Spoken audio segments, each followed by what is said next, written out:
My name is Lisa. I am 28 years old. This story happened 3 years ago. I was happy at that time. I had a job and some good friends. I was not rich, but I was okay. One day, I went to fix my phone at a small shop. That is where I met Mark. He was fixing phones and laptops. He smiled at me and asked how my day was. I said I was fine. He talked to me while fixing my phone. I liked his voice. He gave me his number and told me to call if I needed help. That evening, I called him. Mark and I started talking every day. He asked about my life. I asked about his. We found many things in common. After 2 weeks, we went for a walk. We talked for 2 hours. He said he lived alone. He said his parents were in another city. I felt safe with him. I started to like him more. Soon, we began to date. He came to my house, and I went to his. We watched movies and cooked dinner together.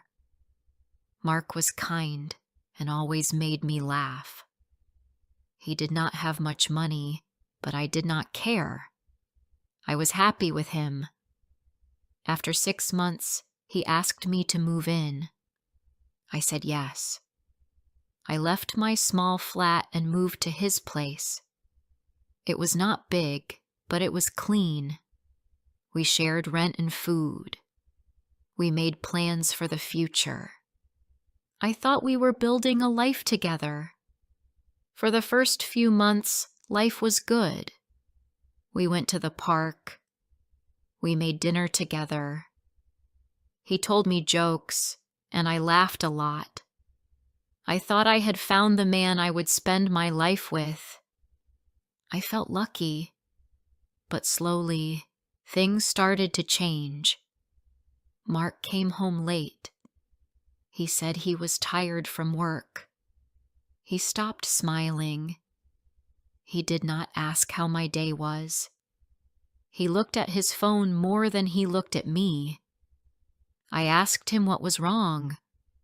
He said nothing was wrong, but I could feel the distance. He was there, but not really with me. One morning, I felt sick. I went to the bathroom and threw up. I thought maybe it was food, but I felt sick the next day too. And again the day after that. I started to worry. So I bought a test and used it at home. The result was clear. I was pregnant. I sat on the bed and cried.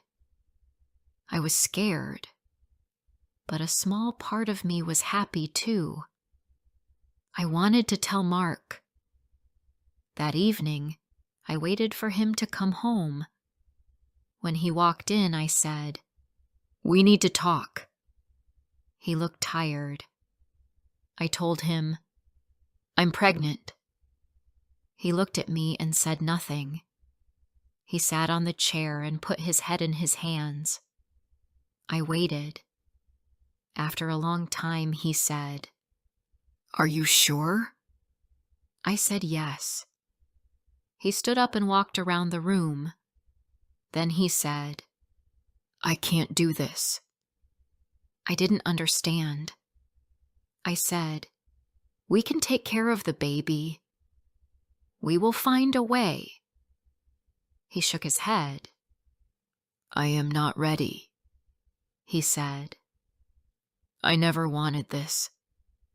I felt like my heart stopped. I said, "You don't want the baby?"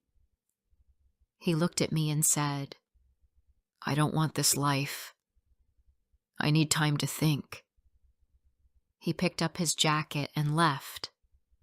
I waited the whole night, but he didn't come back. I called him, but he didn't answer. I sent him messages. After 5 days, He sent one text. It said, "I'm sorry. This is not what I want." Then he blocked me. He was gone. I cried every day. I could not eat. I could not sleep. I kept touching my stomach. I talked to the baby inside me. I said, "I'm here. I will take care of you." I didn't tell my parents. I didn't tell my friends. I was ashamed. I was afraid they would judge me. I was alone. But I had to be strong. I had to work. I had to eat. I had to sleep. I started to take care of myself again. I found a small room to rent. It had one bed and a small kitchen. I moved there and started over. I went to the doctor alone. I heard my baby's heartbeat for the first time.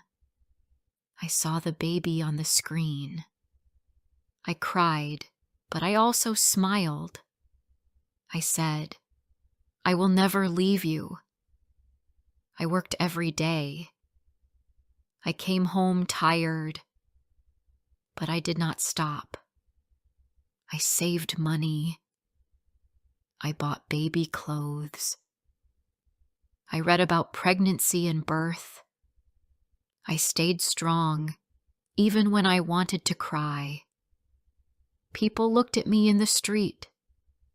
Some looked with pity, some with judgment.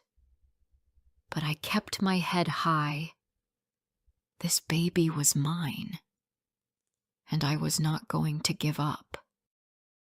As the months passed, my belly grew, my back hurt, my legs were heavy, but I kept working. I had no car, so I walked to work. Some days it rained and I got wet. Some days I was too tired to stand, but I kept going. I still thought about Mark. I wondered if he missed me. I wondered if he thought about the baby. But he never came back. He never called. He never sent money. He left us. That was his choice. And now I had to choose mine. One night I felt strong pain. I knew it was time. I called a taxi and went to the hospital. The nurse helped me to the bed. The pain was strong. I cried and held the bed. After many hours, I heard the baby cry. It was a boy. The nurse gave him to me. He was small and warm. I held him close. I looked at his face and said, "Hello, baby." I named him Daniel. I kissed his soft cheek. I said, "You are safe now. I will never leave you." I was tired, but I was full of love. In that moment, I forgot the pain. I forgot the sadness.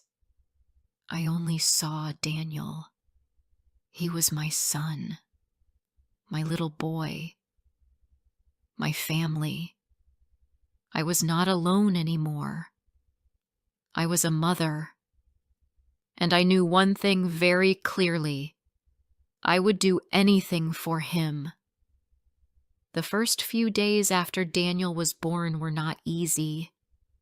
I was so tired. I didn't sleep much. Daniel cried at night, and I had to wake up to feed him. But I didn't mind. I loved him so much. I knew I had to take care of him. I had to be strong for him. The hospital gave me medicine for the pain, but it didn't help much. My body felt tired, and my mind was tired too. But every time I looked at Daniel, I felt better. His small hands, his little feet, his soft face. I knew I had to give him the best life I could. I went home after 3 days. My room was small. There was not much space for Daniel to play, but I made it work. I put him in a small crib. I set up his clothes and toys. I tried to make it feel like a home for him. I wanted him to feel safe and loved. At first it was hard. I had no money. I had to pay for the rent and buy food. I didn't have a job yet, so I didn't know how I would pay for everything. But I didn't want to ask Mark for help. He left us. I didn't want anything from him. Before I share the rest of my story, I need to know, where are you listening from? Knowing someone hears me, understands me, gives me strength. I started looking for a job. I looked online, and I asked my friends. It wasn't easy. There were many jobs, but they didn't pay much. I needed something that could help me take care of Daniel. I wanted to give him a good life. I didn't want him to feel like I did when I was a child. I wanted him to have everything he needed. I found a job at a small store. It was not much, but it was enough. The store was close to my house, and I could walk there. I worked in the afternoons and evenings. I sold small things like food and drinks. It was hard at first, but I was happy. I knew I was doing it for Daniel. Every day I would work, and then I would come home to take care of him. Sometimes I felt very tired. I didn't have much sleep, but I never complained. I loved Daniel, and I knew I had to give him my best. A few months later, I started to feel better. Daniel grew bigger. He smiled more. He laughed. He started to crawl. I was so proud of him. I saw his little face and thought about how much I loved him. I couldn't believe he was mine. He was my son, my family. Sometimes I would go to the park with him. I would push him in his stroller. He loved looking at the trees and the people walking around. I loved the sound of his little laughs. It made everything better. I still thought about Mark sometimes. I wondered what he was doing. Did he ever think about me? Did he ever think about Daniel? But I stopped asking those questions. I couldn't waste my time on him anymore. He made his choice. I made mine. I had Daniel. And that was all that mattered now. One day, Mark called me. I was surprised to hear his voice. I didn't want to talk to him, but I answered the phone. "Lisa," he said, "I've been thinking about you and about Daniel." I didn't know what to say. "What do you want, Mark?" I asked. "I'm sorry," he said. "I made a mistake. I shouldn't have left you. I want to be part of Daniel's life." I felt angry. "You left us," I said. "You didn't care about us when we needed you. Now you want to come back?" He said, "I know. I was wrong. But I want to help you. I want to be a father to Daniel." I was quiet for a moment. I thought about it. I remembered all the pain he caused me, but I didn't want to be angry. I had Daniel. I had a good life now. I didn't need Mark to make things better. No, Mark, I said. I'm not asking you to come back. Daniel is doing fine without you. He didn't say anything. I heard him breathe deeply. I understand, he said quietly. But I will always be here if you need me. I didn't answer. I just hung up the phone. I looked at Daniel. He was asleep in his crib.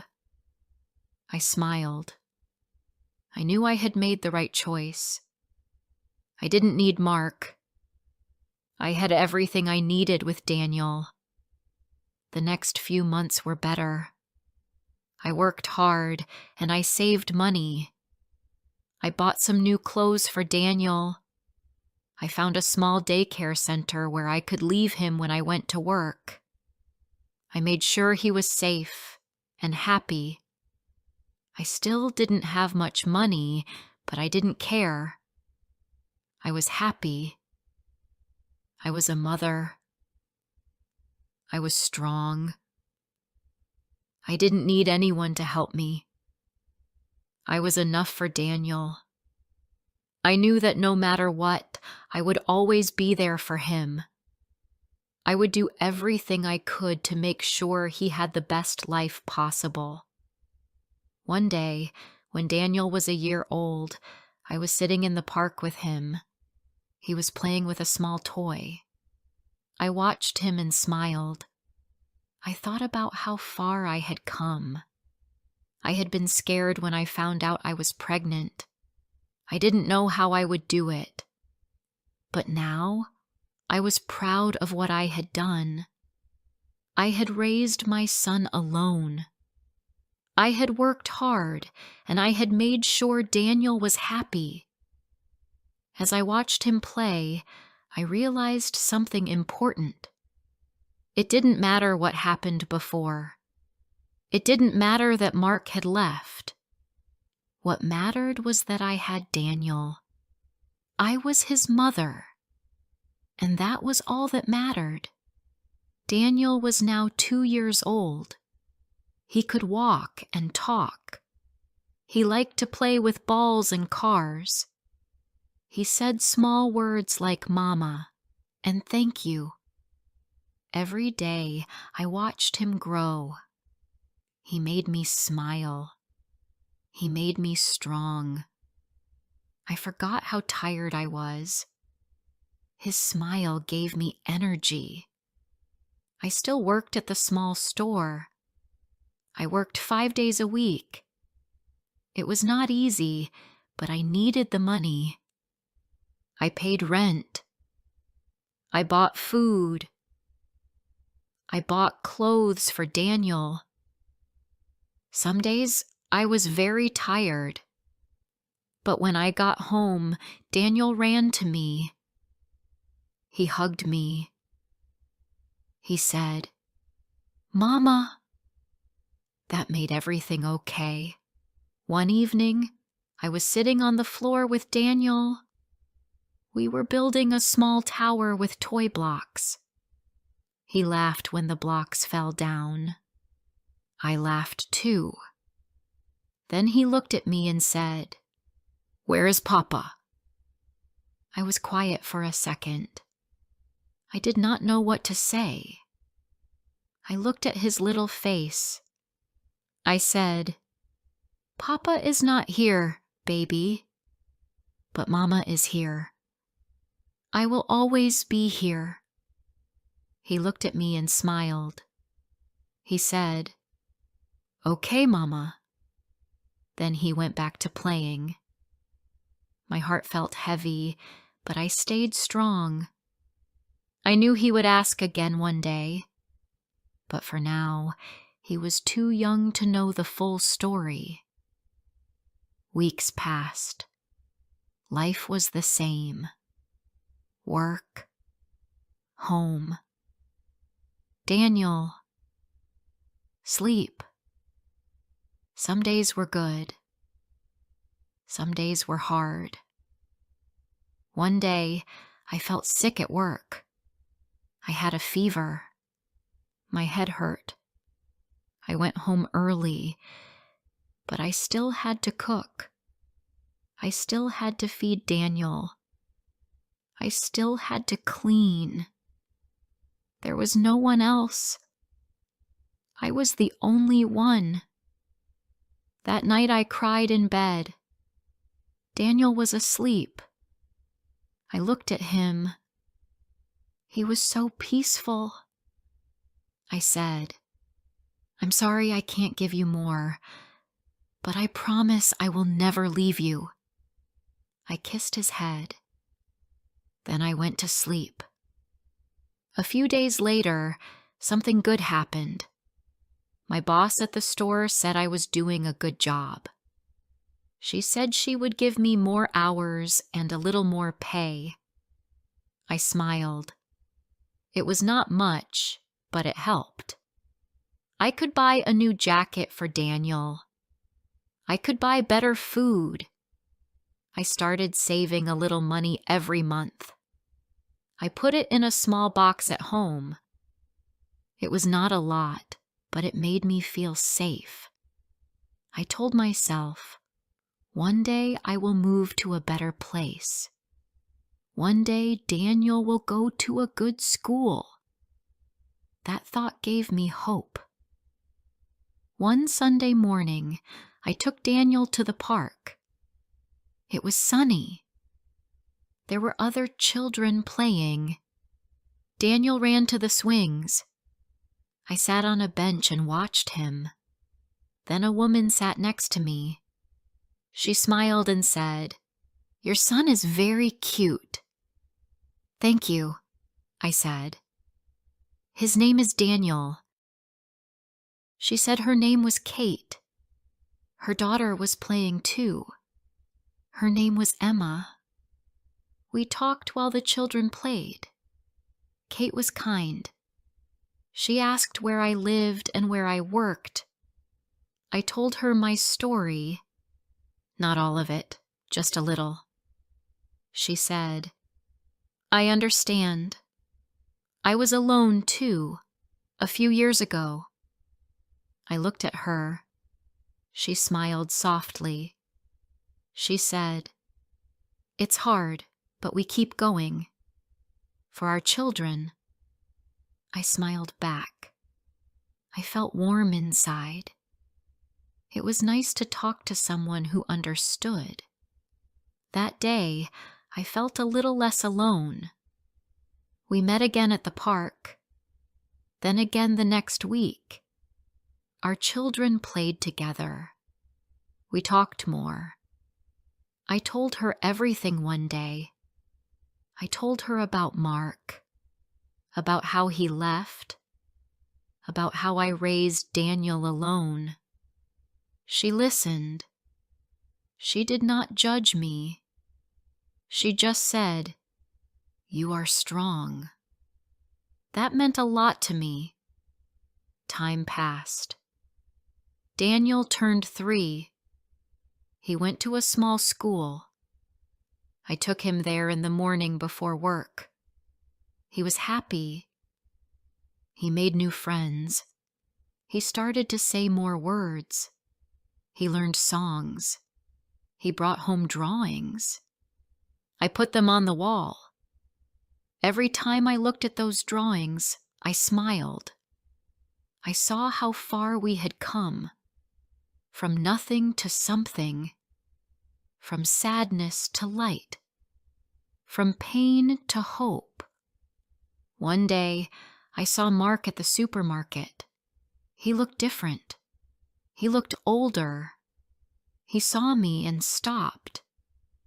I looked at him and didn't know what to say. He walked over. "Lisa," he said. "How are you?" I said, "I'm fine." He looked nervous. Is Daniel okay?" I said, "He is happy. He is strong. He is kind. Mark nodded. He looked down. I'm sorry, he said.